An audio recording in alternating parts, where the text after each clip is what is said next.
आप इधर उधर जाकर अपनी कुर्सी अपने अपने स्थान पर बैठ गए खामोशी के साथ। आगे बहन की चंद मिनटों में आपके बीच में पहुंचने वाली है। अब मैं आप लोग नारों का जवाब देंगे। बहुजन समाज पार्टी, बहुजन समाज पार्टी, बाबा साहब डॉक्टर भीमराव अम्बेडकर, बाबा साहब डॉक्टर भीमराव अम्बेडकर, माननीय काशीराम जी, माननीय श्री काशीराम जी, बहन कुमारी मायावती जी, बहन कुमारी मायावती जी, बहन कुमारी मायावती जी, सर्व समाज के सम्मान में, सर्व समाज के सम्मान में, सर्व समाज के सम्मान में बीएसपी की क्या पहचान, बीएसपी की क्या पहचान, बीएसपी को सत्ता में लाएंगे, सर्व समाज को खुशहाल बनाएंगे, बीएसपी को सत्ता में लाएंगे। बहन जी आप संघर्ष करो, बहन जी आप संघर्ष करो, बहन जी आप आगे रहो, बहन जी आप आगे रहो। हर कोई बूथ को जिताना है, हर कोई बूथ को जिताना है। बहुजन समाज पार्टी, बहुजन समाज पार्टी, बाबा साहब डॉक्टर भीमराव अम्बेडकर, बाबा साहब डॉक्टर भीमराव अम्बेडकर, बहन कुमारी मायावती जी, बहन कुमारी मायावती जी, माननीय श्री काशीराम जी, माननीय श्री काशीराम जी, सर्व समाज के सम्मान में, सर्व समाज के सम्मान में बीएसपी की क्या पहचान, बीएसपी की क्या पहचान, बीएसपी को सत्ता में लाना है। बहन जी आप संघर्ष करो, बहन जी आप संघर्ष करो, बहन जी आप आगे बढ़ो, बहन जी आप आगे बढ़ो। हर कोई बूथ को जिताना है, हर कोई बूथ को जिताना है। बहुजन समाज पार्टी, बहुजन समाज पार्टी, माननीय श्री काशीराम जी, माननीय श्री काशीराम जी, बहन कुमारी मायावती जी, बहन कुमारी मायावती जी, सर्व समाज के सम्मान में, सर्व समाज के सम्मान में बीएसपी की क्या पहचान, बीएसपी की क्या पहचान। बहुजन समाज पार्टी जिंदाबाद, बहुजन समाज पार्टी जिंदाबाद, बाबा साहब डॉक्टर भीमराव अम्बेडकर अमर रहे, बाबा साहब डॉक्टर भीमराव अम्बेडकर अमर रहे, माननीय श्री काशीराम साहब अमर रहे, माननीय श्री काशीराम जी अमर रहे, माननीय बहन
मायावती जिंदाबाद, बाबा साहब डॉक्टर भीमराव अम्बेडकर अमर रहे, बाबा साहब डॉक्टर भीमराव अम्बेडकर अमर रहे, भागवत श्री कांसी राम जी अमर रहे, भागवत श्री कांसी राम जी अमर रहे, रानी बहन कुमारी मायावती जी जिंदाबाद, रानी बहन कुमारी मायावती जी जिंदाबाद, संत समाज के सम्मान में, संत समाज के सम्मान में।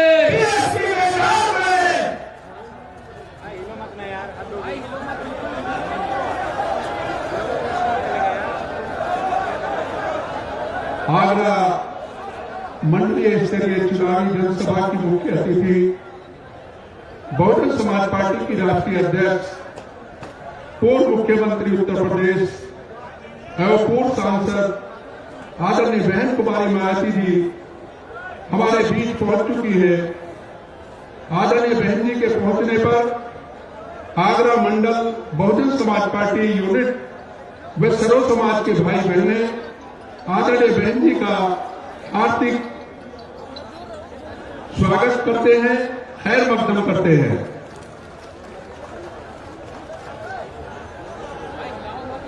और अब मैं आगरा मंडल बहुजन समाज पार्टी यूनिट की जानिब से आज की चुनावी जनसभा की मुख्य अतिथि आदरणीय बहन जी को बहुजन समाज पार्टी का चुनावी चिन्ह हाथी सैकड़े भेंट करके उनका सम्मान करते हैं। माननीय गुरुलाल।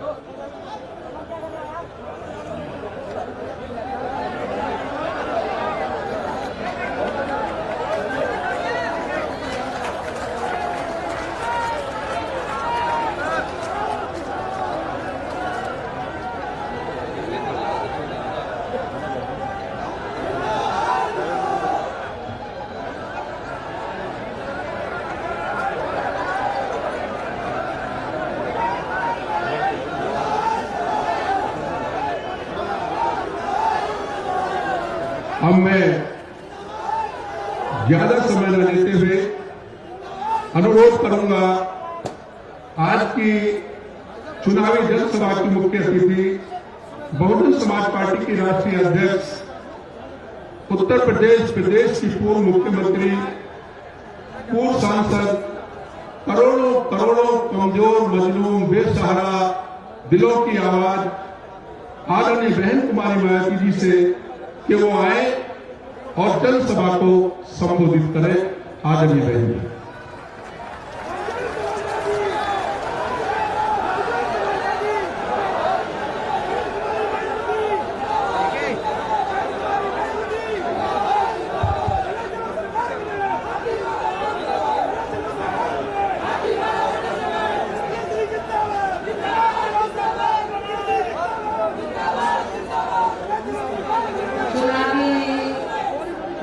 जनसभा में इकट्ठा हुए बीएसपी के सभी छोटे बड़े पदाधिकारियों एवं कार्यकर्तागण, आज आप लोग उत्तर प्रदेश में विधानसभा के लिए हो रहे आम चुनाव में कोरोना नियमों का पालन करते हुए अपनी पार्टी के उम्मीदवारों के समर्थन में मुझे सुनने के लिए यहाँ इकट्ठा हुए हैं, तो उसके लिए मैं आप सभी लोगों का हार्दिक दिल से आभार प्रकट करती हूँ। और अब मैं सबसे पहले अपनी पार्टी के संबंध में ये कहना जरूरी समझती हूँ कि हमारी पार्टी ये चुनाव उत्तर प्रदेश की लगभग सभी विधानसभा की सीटों पर अकेले अपने बलबूते पर ही पूरी तैयारी व दमदारी के साथ यहाँ सन 2007 की तरह फिर से अपनी पार्टी की पूर्ण बहुमत की सरकार बनाने के लिए लड़ रही है, ताकि आपको वर्तमान में भाजपा के चल रहे जातिवादी, संकीर्ण, अहंकारी व तानाशाही वाले शासन से मुक्ति मिल सके। इसके साथ ही हमारी पार्टी ने पूर्व की तरह इस चुनाव में भी बीएसपी से जुड़ने की तादाद को ध्यान में रखकर फिर उसी अनुपात में ही यहाँ सर्व समाज के लोगों को टिकट भी दिए हैं। और अब इस चुनाव में आप लोगों को अपना वोट कांग्रेस, बीजेपी, सपा व अन्य विरोधी पार्टियों को न देकर केवल अपनी एकमात्र हितैषी पार्टी बीएसपी को ही देना क्यों जरूरी है, इसे आप लोगों को समझना होगा। हालांकि इस संदर्भ में आप लोगों को ये मालूम है कि आजादी के बाद शुरू में काफी लंबे समय तक केंद्र व उत्तर प्रदेश सहित देश के अधिकांश राज्यों में भी कांग्रेस पार्टी की ही अकेले यहाँ सरकारें रही हैं, किंतु इनकी गलत नीतियों व गलत कार्य प्रणाली की वजह से ही अब ये पार्टी केंद्र के साथ साथ बहुत पहले ही उत्तर प्रदेश की सत्ता से भी बाहर हो गई है।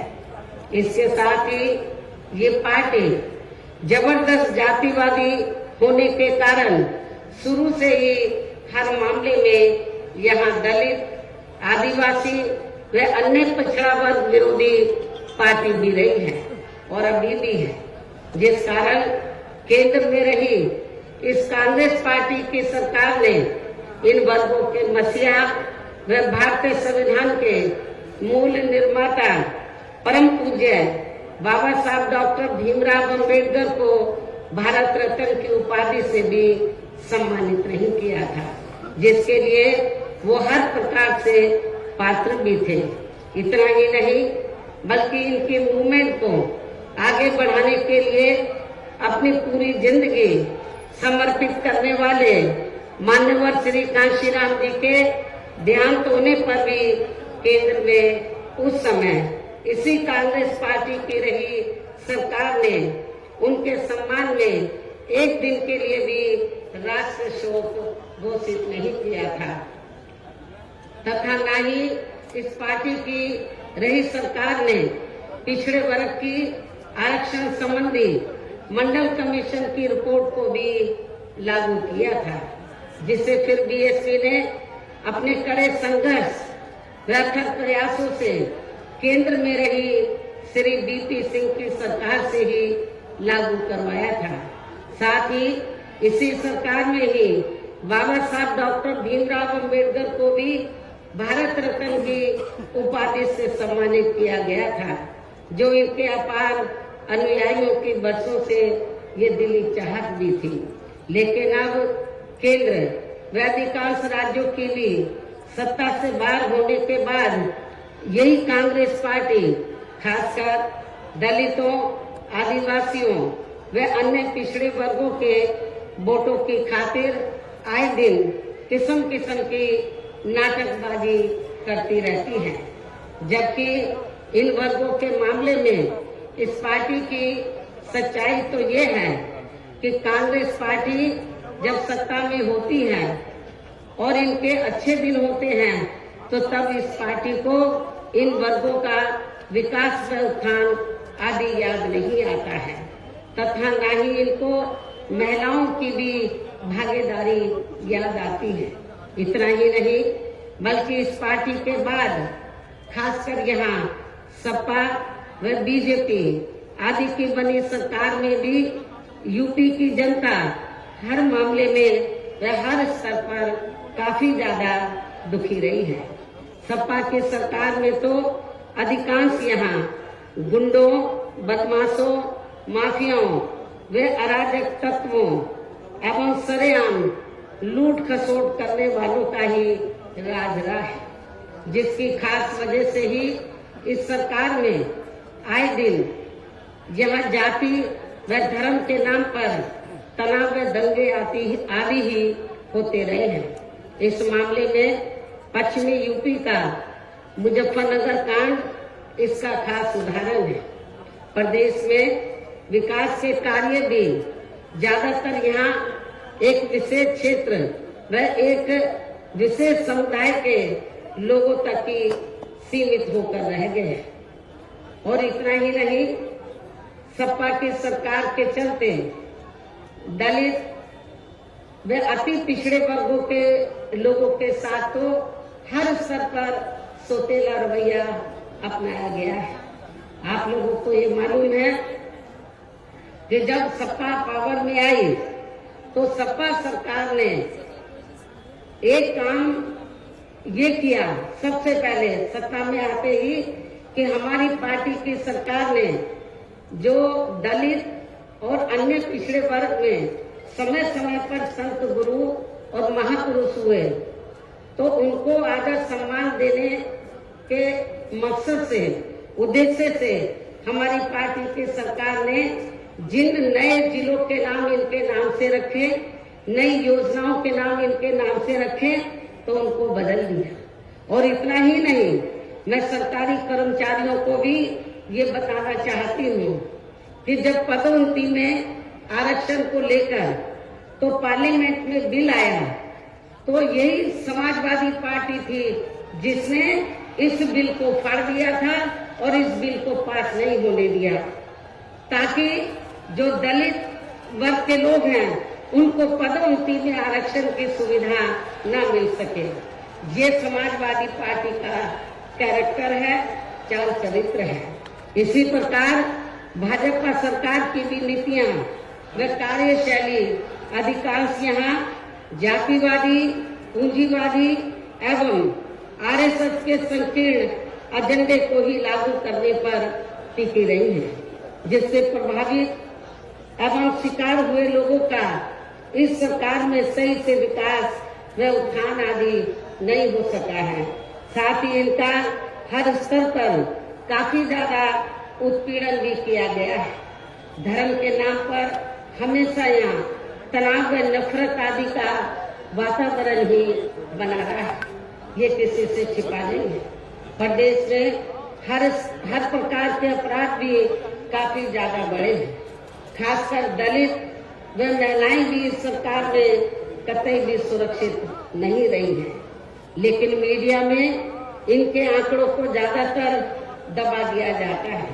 आपके आगरा में तो इतना बुरा हाल है दलितों का कि पुलिस की कस्टडी में तो दलित वर्ग के एक नवयुवक को मार दिया जाता है, ये भी किसी से छिपा नहीं है। इसके अलावा प्रदेश में गरीबों, मजदूरों, बेरोजगारों व अन्य मेहनतकश लोगों के साथ साथ दलितों, आदिवासियों, अन्य पिछड़े वर्गों, मुस्लिम एवं अन्य धार्मिक अल्पसंख्यक समाज के लोगों के हित व कल्याण के लिए वर्षों से जो भी यहाँ सरकारी योजनाएं चल रही थी तो उनका भी इन्हें इस सरकार में सही से पूरा लाभ नहीं मिल सका है।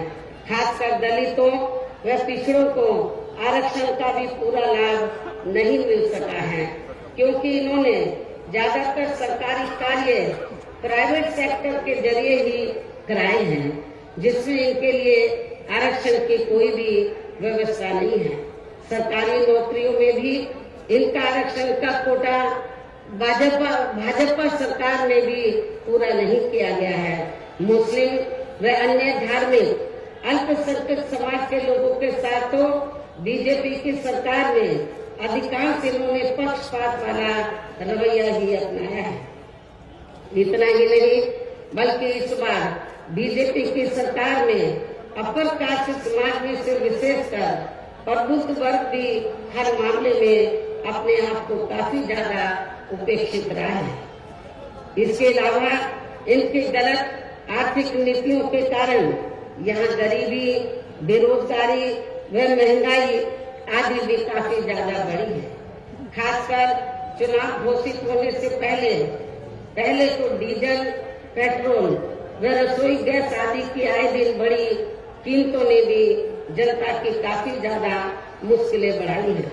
और ऐसा लगता है कि चुनाव खत्म होने के बाद उन्हें इनकी कीमतें बढ़ा दी जाएंगी। इसके साथ साथ उत्तर प्रदेश सहित पूरे देश के किसान भी केंद्र सरकार की गलत नीतियों के कारण काफी ज्यादा दुखी व परेशान रहे हैं और अभी भी परेशान हैं।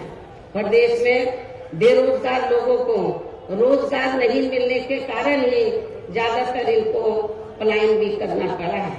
आप लोगों को ये मालूम है, आजादी के बाद कांग्रेस पार्टी लंबे अरसे तक यहाँ सत्ता में रही, लेकिन यहाँ रोटी रोटी के साधन नहीं मिलने के कारण बड़े पैमाने पर इनका पलायन हुआ। ये लोग पलायन करके चले गए और इसके साथ ही जब बीजेपी पावर में आई तो आप लोगों को मालूम है कि ये सिलसिला जारी रहा और कोरोना काल में जो लोग बाहर के राज्यों से वापिस आ गए, जब उनको रोटी रोटी के साधन नहीं मिले तो उन्हें पुनः पलायन करना पड़ा।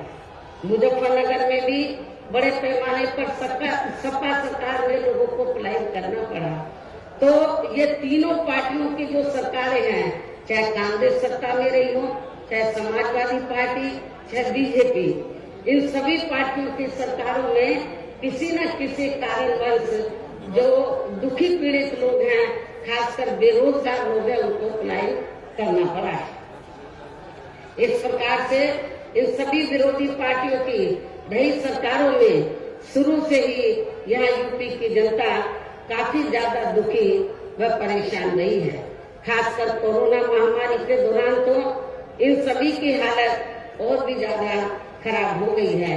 ऐसे में इन सभी विरोधी पार्टियों की रही सरकारों से निजात पाने के लिए अब इस चुनाव में यहाँ प्रदेश की जनता को अपनी एकमात्र विदेशी पार्टी बहुजन समाज पार्टी की ही सरकार बनाना बहुत जरूरी है, जिसने अपने चारों रहे शासनकाल के दौरान बिना पक्षपात व भेदभाव आदि के यहाँ कमजोर एवं उपेक्षित वर्गों के लोगों के साथ साथ सर्व समाज में से गरीबों, मजदूरों, बेरोजगारों, किसानों, व्यापारियों, कर्मचारियों, वकीलों एवं अन्य मेहनतकश लोगों के साथ ही युवाओं, छात्रों, महिलाओं व बुजुर्गों आदि के भी विकास एवं उत्थान के लिए अनेक ऐतिहासिक एवं महत्वपूर्ण कार्य किए हैं। इसके अलावा बीएसपी की रही सरकार में दलित एवं अन्य पिछड़े वर्गों में जन्मे अपने महान संतों, गुरुओं व महापुरुषों आदि को भी विभिन्न रूपों में पूरा आदर सम्मान दिया गया है, जिनकी यहाँ सभी विरोधी पार्टियों की रही सरकारों में काफी ज्यादा उपेक्षा की गई है। इसके साथ साथ बीएसपी की सरकार में पूर्व की तरह ही यहाँ सभी वर्गों, धर्मों व विभिन्न क्षेत्रों में लगे लोगों के हितों में भी फिर से ऐतिहासिक कार्य किए जाएंगे। प्रदेश में विशेषकर गरीबी व बेरोजगारी आदि को दूर करने के लिए जरूरी कदम उठाए जाएंगे और ये हमारी सरकार का इस बार भी मुख्य एजेंडा होगा। साथ ही किसी भी मामले में किसानों को भी निराश नहीं होने दिया जाएगा। इसके अलावा आपके इस क्षेत्र के जो भी आपके आगरा मंडल में तो सभी जिलों में जो भी स्थानीय समस्याएं होंगी तो उन्हें भी जरूर दूर किया जाएगा। वैसे आप लोगों को मालूम है कि आगरा और फिरोजाबाद में तो जो यहाँ स्थानीय कारोबार चल रहे हैं, इनकी कुछ समस्याएं हैं तो उनको भी दूर किया जाएगा। ये भी मैं आप लोगों को विश्वास दिलाना चाहती हूँ। साथ ही केंद्र व यूपी सरकार के भी विवादित, इसके साथ ही केंद्र व यूपी सरकार के भी विवादित नियमों व कानूनों को यहाँ जल्दी से लागू नहीं होने दिया जाएगा। इतना ही नहीं बल्कि बीएसपी की रही सरकार में जिन महान संतों, गुरुओं एवं महापुरुषों आदि के आदर सम्मान में व उनके नाम पर जनहित की जो अनेकों योजनाएं शुरू की गई थी, साथ ही नए जिलों के नाम भी रखे गए थे, तो उन्हें अधिकांश जैसा कि मैंने आप लोगों को बताया कि उन्हें अधिकांश सपा सरकार द्वारा बदल दिया गया है, जिससे उनके प्रति इनकी हीन व जातिवादी मानसिकता भी साफ झलकती है तथा जिन्हें फिर बीएसपी की सरकार बनने पर जरूर बहाल कर दिया जाएगा। इसके साथ साथ बीएसपी की नई सरकार में सर्व समाज के व विभिन्न क्षेत्रों में लगे लोगों के हितों में जो अनेकों महत्वपूर्ण व ऐतिहासिक फैसले लिए गए थे, जिन्हें सत्ता परिवर्तन होने पर बाद में सपा व बीजेपी की सरकार ने ज्यादातर दरकिनार कर दिया है, तो उन्हें भी फिर से शुरू किया जाएगा। इसके साथ ही बीएसपी की सरकार बनने पर यहाँ बीजेपी व सपा आदि के शासनकाल की तरह कानून व्यवस्था को किसी भी कीमत पर खराब व लचर नहीं होने दिया जाएगा और हर स्तर पर कानून द्वारा कानून का राज कायम किया जाएगा। जाति व धर्म के नाम पर यहाँ लोगों का किसी भी प्रकार से शोषण व उत्पीड़न आदि नहीं होने दिया जाएगा।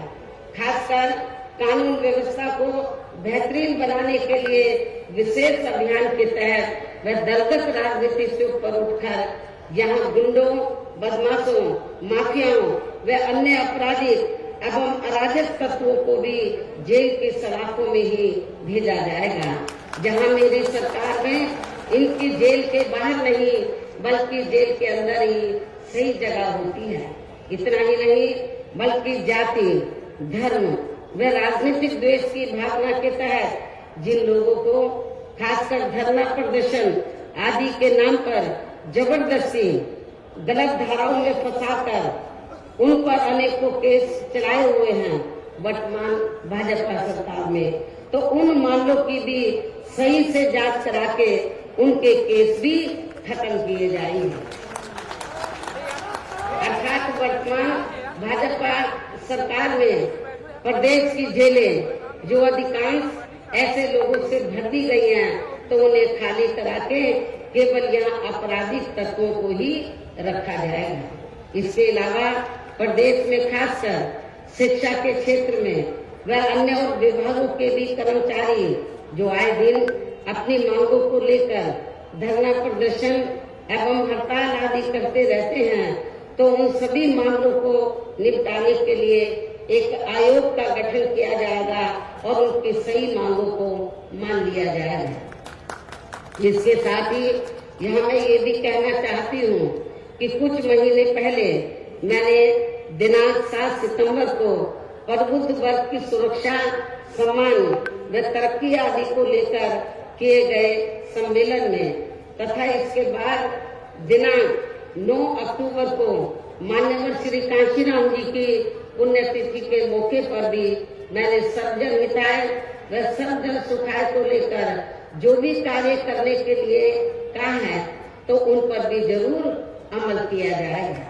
लेकिन ये सभी कार्य करने के लिए इस चुनाव में यहाँ बीएसपी की सरकार बनाना बहुत जरूरी है, जिसके लिए पार्टी के लोगों को वोट पड़ने तक यहाँ सभी विरोधी पार्टियों के साम दाम दंड भेद आदि हथकंडों से भी जरूर सावधान रहना है।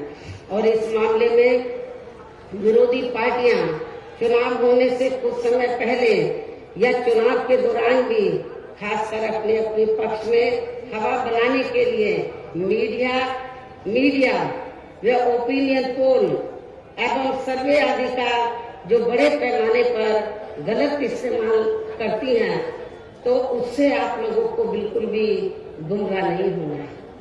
ये बात मैं आपको बार बार कहती रही हूँ और आज फिर दोहराना चाहती हूँ।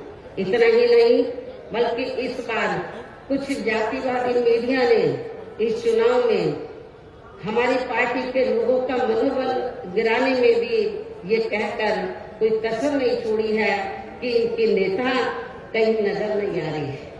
ये आए दिन मीडिया में इसको न्यूज को फ्लैश करते रहे, जबकि इस मामले में हकीकत तो ये है कि देश में शुरू में फैले कोरोना का प्रकोप थोड़ा कम होते ही मैं दिल्ली से लखनऊ आ गई थी और पिछले लगभग 1 साल से मैं लखनऊ में ही रहकर अपनी पार्टी को मजबूत बनाने के कार्य में लग गई थी।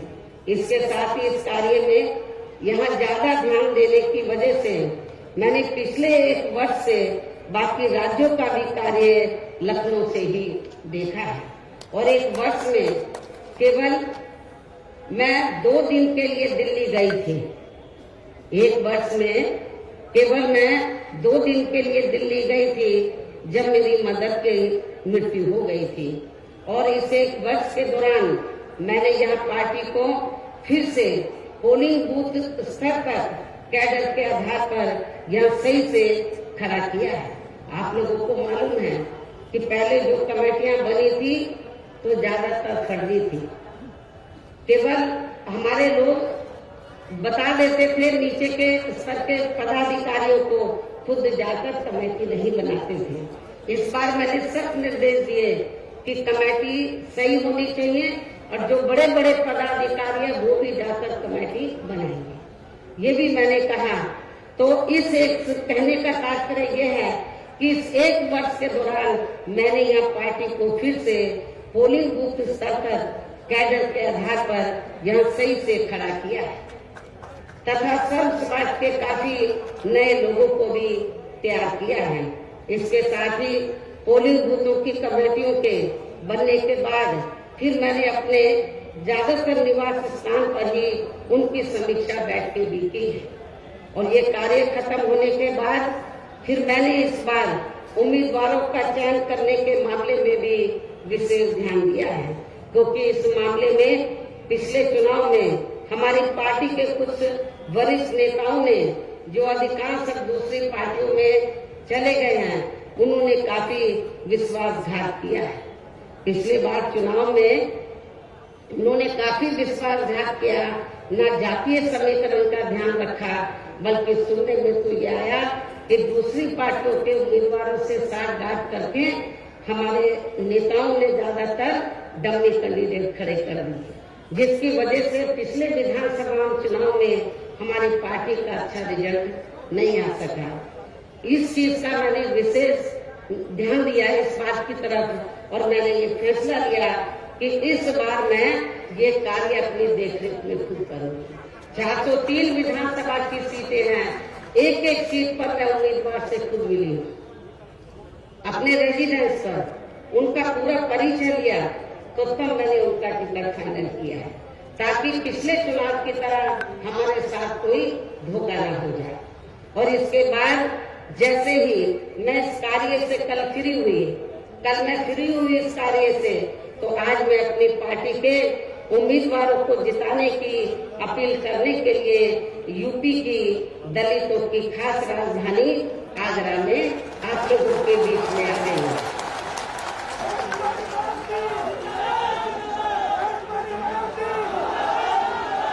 लेकिन मुझे भी पूरे यूपी में अपने खासकर दलित वर्ग के लोगों पर ये नाज है कि वे मीडिया के दुष्प्रचार पर कि इनके नेता कहाँ हैं उससे कतई भी गुमराह नहीं हुए और अपने कार्य में पूरे जी जान से डटे रहे, जिसके कारण इस दौरान बाकी जातियों के लोग भी बीएसपी में बड़े पैमाने पर जुड़े हैं। जब वीकर सेक्शन के लोग, दलित वर्ग के लोग बड़े पैमाने पर कैडर के आधार पर जुड़े, जिसकी तरफ मैंने विशेष ध्यान दिया, तो फिर जो बाकी जातियां वो भी बड़े पैमाने पर बीएसपी में जुड़ी है। और अब इस बार चुनाव में फिर से मैं मीडिया बंधुओं को ये बताना चाहती हूँ, जो ये गलत खबर दिखाते रहे कि बहन जी की तरह है, बहन जी इसी काम में लगी थी, इनको मैं बताना चाहती हूँ चुनाव की तैयारी में लगी हुई थी। और अब मैं मीडिया बंधुओं को ये बताना चाहती हूँ कि अब इस बार चुनाव में फिर से सन 2007 की तरह बीएसपी का चौंकाने वाला रिजल्ट आएगा। ये भी मैं मीडिया बंधुओं को बताना चाहती हूँ। आप लोगों को याद होगा कि जब सन 2007 में विधानसभा का आम चुनाव हुआ था, तो उस दौरान मीडिया इस बार के चुनाव की तरह बीएसपी को कहीं आंकता नहीं था। और बीएसपी के बारे में क्या बोलता था, इनका ओपिनियन पोल, सर्वे आदि क्या बोलता था कि बीएसपी तीसरे नंबर पर रहेगी। जब रिजल्ट आया तो बीएसपी नंबर 1 पर आई और एब्सोल्यूट मेजॉरिटी की सरकार बनी। और मुझे तो लग रहा है ऐसा इस बार भी होने वाला है। मीडिया का ओपिनियन पोल, सर्वे आदि धरा का धरा रह जाएगा। इसके साथ ही मैं आप लोगों को ये भी कहना चाहती हूँ कि आप लोगों को पूर्व की तरह इस चुनाव में भी विरोधी पार्टियों ने विभिन्न रूपों में जो अपने हवाई व प्रलोभन भरे चुनावी घोषणा पत्र आदि जारी किए हैं, जिन्हें सत्ता में आने के बाद ये पार्टियां अधिकांश अमल में नहीं लाती हैं, तो उनके बहकावे में भी आपको कतई नहीं आना। जबकि इस मामले में बीएसपी किसी भी चुनाव में विरोधी पार्टियों की तरह अपना कोई भी चुनावी घोषणा पत्र आदि जारी नहीं करती है, क्योंकि बीएसपी कहने में बहुत कम बल्कि कार्य करके दिखाने में ही ज्यादा विश्वास रखती है। और ऐसा हमने यहाँ यूपी में अपने चारों रही सरकारों के दौरान करके भी दिखाया है। इतना ही नहीं बल्कि हमारी पार्टी के चारों रही सरकारों ने प्रदेश में बिगड़ी हुई कानून व्यवस्था को सुधारने के साथ साथ जो असंख्य के साथ साथ प्रदेश के विकास एवं आम जनहित के लिए जो असंख्य अति महत्वपूर्ण कार्य किए हैं, वो अभी तक यहाँ किसी भी विरोधी पार्टी की सरकार ने नहीं किए हैं।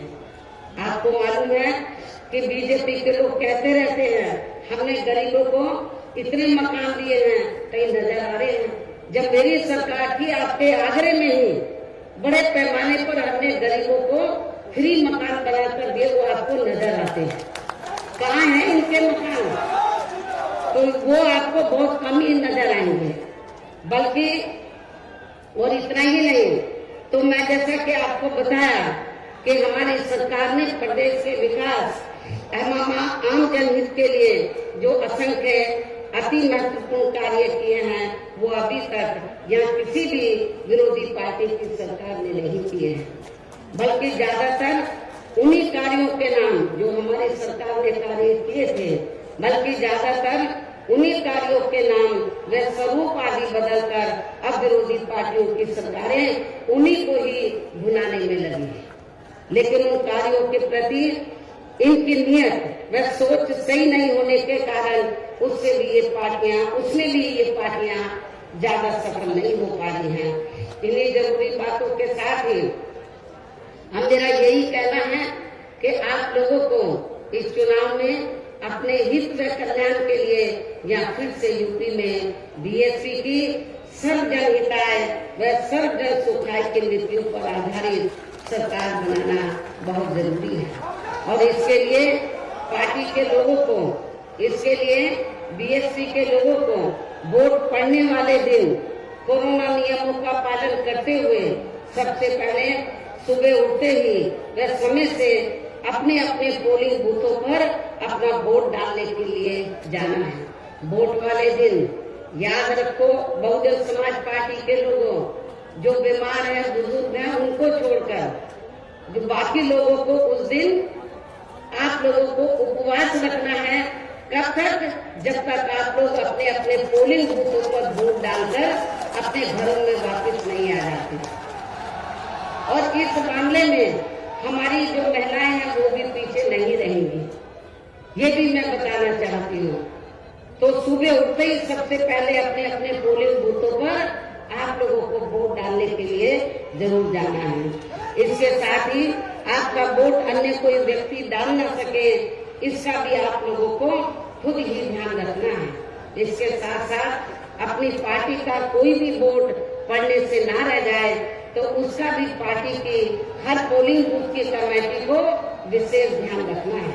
और अब अंत में मेरी बीएसपी के लोगों से यही अपील है कि पार्टी ने यह आपके क्षेत्र में, आपके आगरा मंडल में जिन भी विधानसभा की सीटों पर अपने उम्मीदवारों को चुनाव के मैदान में उतारा है, जो यहाँ आपके बीच में मौजूद भी हैं। हमारे आगरा मंडल के जो प्रत्याशी हैं, तो जहाँ जहाँ से भी वो चुनाव लड़े हैं, तो जिनको हमने चुनाव के मैदान में उतारा है, ये आपके सामने जो स्टेज बना है, आपके बीच में यहाँ खड़े हुए हैं और आप लोगों से वोट की अपील कर रहे हैं।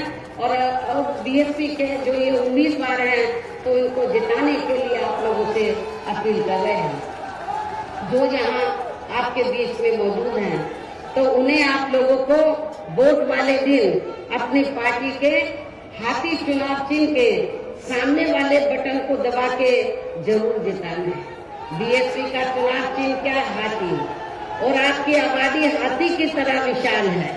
आप लोगों को अपनी विशाल आबादी को ध्यान में रखकर, आपका वोट बहुत ज्यादा है, आप लोगों को हाथी चुनाव चिन्ह के सामने वाले बटन को दबाकर इनको जरूर कामयाब बनाना है। अपनी पार्टी के लोगों को, जो जिम्मेवार लोग हैं, उनको ये बताना है, इस क्षेत्र, इस मंडल के लोगों को, कि बीएसपी ने अपनी सरकार के दौरान जो कार्य किए हैं, मेरे ख्याल आजादी के बाद किसी भी पार्टी की सरकार ने उतने कार्य नहीं किए हैं। चाहे डेवलपमेंट का मामला है, चाहे लॉ एंड ऑर्डर का मामला है। और इतना ही नहीं, जिन हमारे संतों, गुरुओं और महापुरुषों को बरसों से आदर सम्मान नहीं मिला था, उन्हें भी हमारी पार्टी की सरकार ने पूरा आदर सम्मान दिया है। और जब आप लोग लखनऊ जाते हैं, पहले का लखनऊ आप लोगों ने देखा होगा और मेरे सत्ता में आने के बाद का लखनऊ देखा होगा। लोग बाहर के राज्यों से आते हैं, विदेशों से आते हैं, कहते हैं कि ये तो लखनऊ की तस्वीर बदल गई, लखनऊ की तस्वीर बदल गई। और इतना ही नहीं, आपके आगरा मंडल में भी मैंने काफी काम किया। लोग कहते हैं कि मथुरा धार्मिक स्थल है, मथुरा जिला में मंदिर है, मस्जिद है, गुरुद्वारे हैं, बौद्ध विहार है, सब हैं, लेकिन उसको, उस धार्मिक स्थल को, उस जिले में विभिन्न धर्मों को मानने वाले लोग रहते हैं, विभिन्न धर्मों के, लेकिन उस जिले का जो थोड़ा घना विकास हुआ मेरी सरकार में हुआ, उसके बाद मथुरा जिले का कोई विकास नहीं हुआ है। ये भी मैं मथुरा के लोगों को बताना चाहती हूँ। केवल मीडिया में हवाई बातें करते रहते हैं और लोगों को धर्म की आड़ में, उनके जो भावनाएं हैं, तो उनकी भावनाओं की आड़ में तो लोगों का वोट लेने का प्रयास करते हैं, लेकिन हकीकत में जमीनी तौर पर वहाँ पर कोई विकास का काम वर्तमान भारतीय जनता पार्टी की सरकार में नहीं हुआ है। यही सपा सरकार का हाल था। और बीजेपी को कुछ नहीं करना है, ज्यादातर वो मीडिया में घूमते रहते हैं। विकास के कार्य आप लोगों ने देखे हैं, कहीं आपको विकास नजर आया आप लोगों का? अपना पूरे 5 साल के अंदर कोई आपका विकास नहीं हुआ। आप लोगों के साथ जुल्म जाती हुई है। विकास किनका हुआ है? जो बड़े बड़े पूंजीपति हैं, जो बड़े बड़े धन्ना सेठ हैं, जो आरएसएस के लोग हैं, उनका विकास हुआ है। आप लोगों का विकास नहीं हुआ है। यदि आप लोग चाहते हैं कि आप लोगों का विकास हो, सर्व समाज का विकास हो, तो आप सभी धर्मों के लोगों का विकास हो, सभी जाति के लोगों का विकास हो, तो फिर आप लोगों को बहुजन समाज पार्टी के आगरा मंडल से जो हमने अपने प्रत्याशी चुनाव के मैदान में उतारे हैं, तो उन्हें अब आप लोगों को वोट वाले दिन अपनी पार्टी के हाथी चुनाव चिन्ह के सामने वाले बटन को दबा के जरूर जिताना है। और फिर से आपको यहाँ सन 2007 की तरह ही बीएसपी की अपनी पूर्ण बहुमत की सरकार जरूर बनाना है। तभी फिर प्रदेश में यहाँ अमन चैन कायम होने के साथ साथ सभी धर्मों व वर्गों के लोगों का भी सही से विकास व उत्थान आदि हो सकता है। साथ ही यहाँ अन्याय, अपराध, भय व भ्रष्टाचार मुक्त एवं विकास युक्त वातावरण भी पैदा हो सकता है। और तभी फिर यहाँ परम पूज्य बाबा साहब डॉक्टर भीमराव अम्बेडकर एवं मान्यवर श्री कांशीराम जी आदि का भी सपना सही साकार हो सकता है। और इस उम्मीद के साथ ही अब मैं यही कहना चाहूंगी, क्या कहना चाहूंगी कि अब आपको हर पोलिंग बूथ को जिताना है, बीएसपी को सत्ता में लाना है। आप लोगों को हर पोलिंग बूथ को जिताना है, बीएसपी को सत्ता में लाना है। इस विश्वास के साथ ही अब मैं पुनः अपनी पार्टी के उम्मीदवारों को जिताने की पुरजोर अपील करते हुए अपनी बात यही समाप्त करती हूँ। जय भीम, जय भारत।